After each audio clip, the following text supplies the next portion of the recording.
بسم اللہ الرحمن الرحیم۔ اللہم صلی علی سیدنا و مولانا محمد النبی الامی وآلہ وصحبہ بارک وسلم صلاۃ و سلام علیک یا رسول اللہ یا خالقو یا باریو یا مصورو۔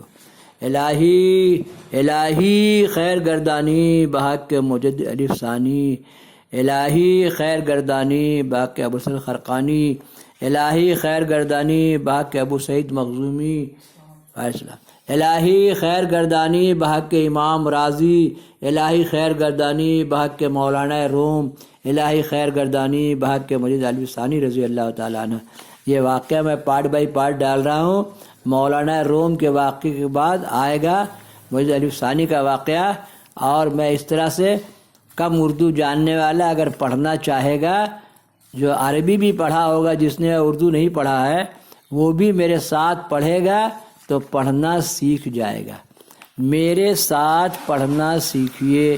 میرا ایک اور چینل ہے، اس کا نام ہی ہے میرے ساتھ پڑھنا سیکھیے۔ اس میں الف ب کا قاعدہ ڈال رہا ہوں، اس کے بعد پہلی، دوسری، تیسری، چوتھی سب ڈال دوں گا۔ سب کتاب میرے پاس ہے نا، میرا بچہ لوگ جو پڑھا میں نے کتاب رکھ دیا، اب وہ کتابیں میں ڈال دوں گا یوٹیوب میں۔ اللہم صلی علی سیدنا مولانا محمد النبی الامی وآلہ وصحبہ بارک وسلم۔ اب بہت سا فردوسیہ قبرستان سے اٹھا کے لے آیا، بہت سا بچوں کو بانٹ دیا۔ میرے ساتھ پڑھنا سیکھیے۔ میں اصل چیز کی طرف، خدا کی سچی محبت کا حاصل کر لینا ہے۔ اصل چیز کسی طرح خدا کی سچی محبت حاصل کر لینا ہے نا۔ ایک دعا ہے، یا اللہ میں تجھے کیسے راضی کروں، یا اللہ تو مجھے کیسے راضی ہوگا، یا اللہ میں تجھے کیسے راضی کروں، یا اللہ تو مجھ سے کیسے راضی ہوگا۔ چند بار صبح پڑھ لیجئے اور ایمان کے ساتھ دن بھر اپنا کام کیجئے کہ میں اللہ کے مرضی سے کام، کیونکہ سب کام کرنا ہے دنیا میں۔ اللہ تعالیٰ کو اپنے دنیا چلانا ہے، اور ہر طرح کی مخلوق اس نے پیدا کیا ہے، اور سب سے افضل ہے بیوی، بچہ اور کام۔ تھوڑا نماز، تھوڑا قرآن، چند بار درس، چند بار استغفار، بیوی، بچہ اور کام۔ اور جن کا جو روح نہ جاتا خدا سے ناتا، ان کا بات کی الگ چیز ہے، وہ ہے نا۔ لیکن بیوی بچے والوں کو کام میں لگنا ہے، اور اللہ تعالیٰ اسی بار روٹھے یار کو منا لے کے رب من جائے گا، ہے نا۔ تو اصل چیز کس طرح خدا کی سچی محبت کا حاصل کر لینا ہے، اس میں ہے احساس ذمہ داری قیمتی سرمایہ ہے۔ صبح اٹھ کے سوچ لیجئے کہ میرا کیا کیا ذمہ داری ہے۔ پہلا ذمہ داری ہے بیوی بچہ کا منہ میں نوالا ڈالنا ہے۔ اس کے بعد نفسانی برائیوں اور روحانی بیماریوں کا خاتمہ خود بخود ہو جاتا ہے۔ اس بات کو ایک مثال سے اس طرح سمجھاتے ہیں۔ مقناطیسی چٹان جو سمندر کی سطح کے نیچے ہوتی ہے، اپنے اوپر سے گزرتے ہوئے جہاز کو روک لیتی ہے، اس جہاز کی تمام کیلوں کو کھینچ لیتی ہے نا، اور لکڑی کے تختوں کو الگ الگ کر کے جہاز کو پانی میں تہ میں کر کے ڈبو دیتی ہے۔ اسی طرح جب انسانی روح حق تعالیٰ کی مقناطیسی قوت، جس کو صوفیہ کی اصطلاح میں جذبہ ہے نا، جذبی کے جذبہ حق کہتے ہیں، کی طرف کھینچی جاتی ہے، تو پھر اس لمحہ میں انسان کی تمام خود غرضیوں، ہوا و ہوش، انانیت، خود اور نفسیات کا خاتمہ کر دیتی ہے، اور عاشق کو روح اللہ کے لامحدود سمندر میں غرق کر دیتی ہے۔ یہ باتیں جو ہیں یہ عوام کے لیے نہیں ہے، یہ خواص کی باتیں ہیں، یہ اللہ کے خاص بندے ہیں، جس کہا گیا ہے کہ 355 اولیاء ہر وقت موجود رہتے ہیں۔ تو یہ ان اولیاء کی باتیں ہیں۔ اگر آپ فائدہ حاصل کرنا چاہیں تو فائدہ حاصل کریں، لیکن ان کو برا بول کے اپنا نصیب خراب مت کریں، ہے نا۔ ٹک ٹک دیدم دم نہ کشیدم، دم کشیدم تو جہنم رسیدم، علی اولی اوس گوس ایر پیر اولیاء کیا ہوتا ہے، یہ سب بول کے اپنا نصیب خراب مت کیجیے، ہے نا۔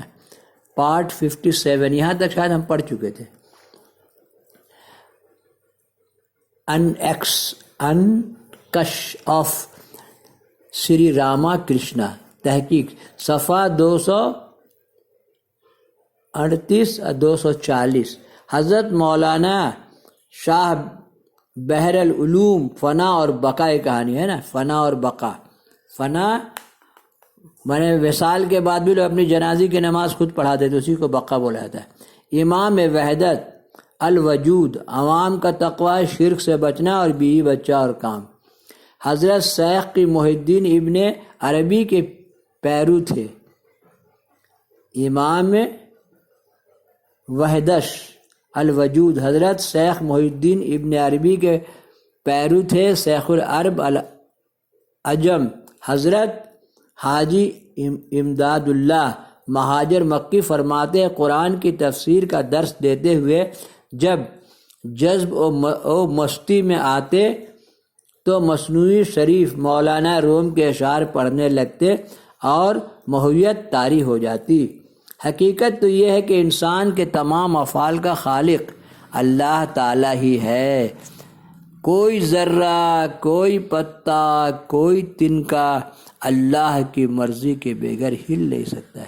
پوری کائنات اللہ کی مرضی سے چل رہی ہے، جس کا ظہور و صدور انسان سے ہوتا ہے. اللہ کے خالق ہونے کی وجہ بسا اوقات بندوں کے افعال کی نسبت اللہ کی طرف کر دی جاتی ہے، ورنہ دراصل وہ بندے کا فعل ہے. اس سلسلے میں حضرت مولانا بحر العلوم نے اسرار الہیہ سے پردہ اٹھایا ہے. فرماتے ہیں کہ ایک فرق بعد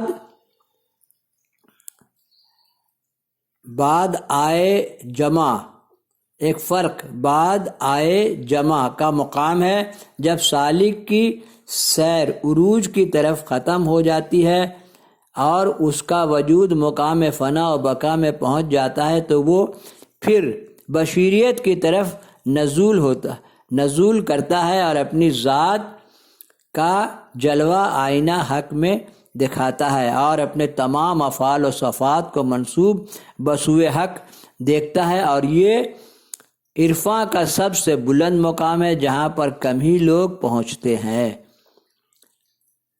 مقدمہ مصنوعی مولانا روم، دفتر اول، قاضی سجادہ حسین، صفحہ 20 اور 19. حضرت مولانا روم کے وصال کے عجائب و غرائب. اب آپ کے وصال کا ذکر آئے گا، یہاں سے پارٹ 58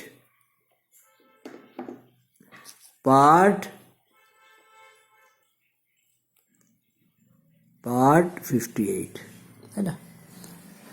اللہم صلی علی سیدنا مولانا محمد النبی الامی وآلہ وصحبہ بارک وسلم. صلاۃ و سلام علیک یا رسول اللہ.